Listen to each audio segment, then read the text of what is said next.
At totoong tag-init na nga mga kapuso, pero ano nga ba ang mga dapat tandaan kapag mainit ang panahon? Makakapalim natin live, the one and only Mr. Chris Perez, Assistant Weather Services Chief ng Pag-asa. Sir Chris, good morning po. Welcome po sa Unang Hirit. Sir Chris, ano po ang unang-una nating dapat bantayan, lalo na po ngayon na official ng tag-init?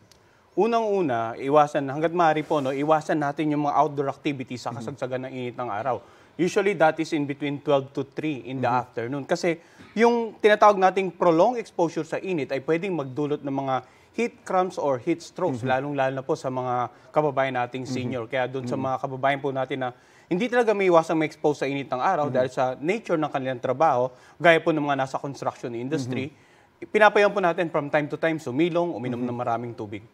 Thank you, Sir Chris. Sa outlook naman po ng tag-init sa buong bansa, magiging matindi ba ito kumpara nung nakaraang taon, Sir Chris? Well, sa ngayon nakikita natin kasi we're approaching the neutral condition na po eh. Wala tayong El Nino or La Nina. Usually, inaasahan nating mainit talaga kapag panahon ng El Nino.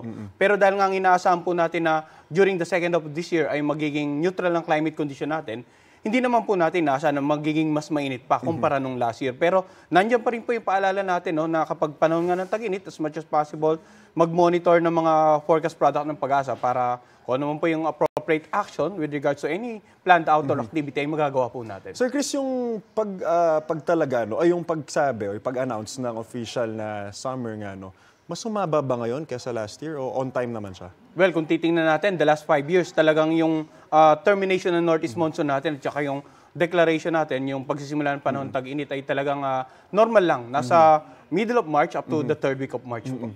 Ito po, Sir Chris, ano ang posibleng pinakamataas na may tatalang heat index tsaka saan-saan po ito posibleng maramdaman? Sa ngayon yung sa ating 2-day outlook, dito sa Metro Manila, inaasahan natin posibleng pumalo hanggang 41 degrees Celsius, Pero sa ibang bahagi na ating bansa, of course, we're not ruling out the possibility na maybe yung highest natin during the duration of this dry season sa ating bansa ay posibleng umabot po ng mula 48 hanggang 50 degrees Celsius. Naku, sobrang init nun. Sir Chris, ito, saan po kaya ay posible po bang magkaroon ng heat wave? Ang heat wave po kasi mas nararamdaman ito sa mga bansa na tinatawag natin nasa mid-latitude areas, yung karaniwan nakakaranas ng 4 season. Yung heat wave kasi usually 2 hanggang 3 araw na tataas ang daytime temperature mo ng at least 0.5 degrees Celsius or higher.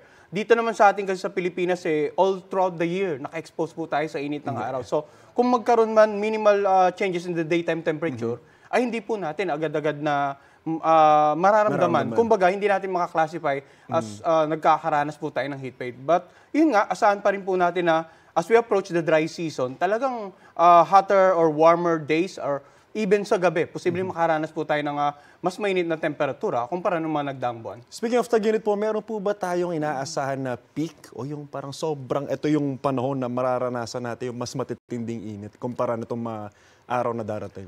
Climatologically speaking, sir, ang ating matataas na antas ng temperatura ay natatala natin during the months of April and May.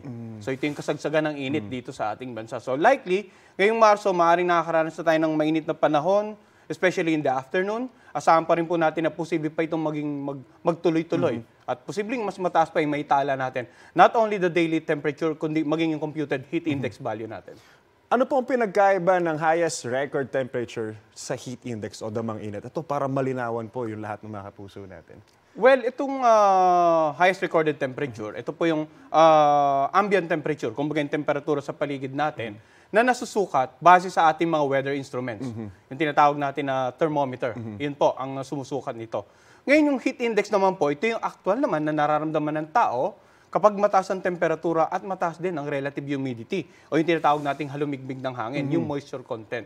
So ito po naman, kaya usually ang ating daytime temperature, sabi ko nga, measured lang na isang thermometer, weather instrument, temperatura lang. So kaya mas mataas ang heat index value dahil we also take into account yung relative humidity at kung ano magiging epekto nito sa actual na mararamdaman ng tao. Ito, maiba tayo, Sir Chris, kamusta po yung binabantayan nating low pressure area ngayon na nasa may Mindanao? Well, sa ngayon naman po, maliit ang chance nito maging bagyo, pero posibleng tumawid dito nga sa central at southern part na ating bansa. Kaya sa mga kababayan po natin dito sa may bandang Eastern Visayas, sa Caraga, Northern Mindanao area, ay patuloy pong mag-monitor sa ating update. At sa mga possible na localized thunderstorm at rainfall advisory na ipapalabas po na ating mga Pag-asa Regional Services Division. May habol kaya dito? Sa nakikita po natin, ngayong buwan ng Marso ay wala, but we're not ruling out the possibility no, sa mga darating na buwan, for example, buwan ng April and May, either isa or hanggang 2 bagyo ang posibleng maranasan dito sa ating bansa. Pero ngayong taon, may outlook na po ba ang Pag-asa sa dami ng papasok na bagyo? Yung extended outlook po natin na hanggang September, yun nga, ngayong April, either wala or isa, May or June, isa hanggang 2, then yung July, August, September, posible pong umabot ng 2 hanggang 3 bagyo kada buwan. Ang galing. Maraming salamat po, Sir Chris Perez. Once again, Assistant Weather Service Chief mula sa Pag-asa. Good morning, sir. Thank you. Kapuso, huwag magpapahuli sa latest news and updates. Mag-iuna ka sa balita at mag-subscribe sa YouTube channel ng GMA Integrated News.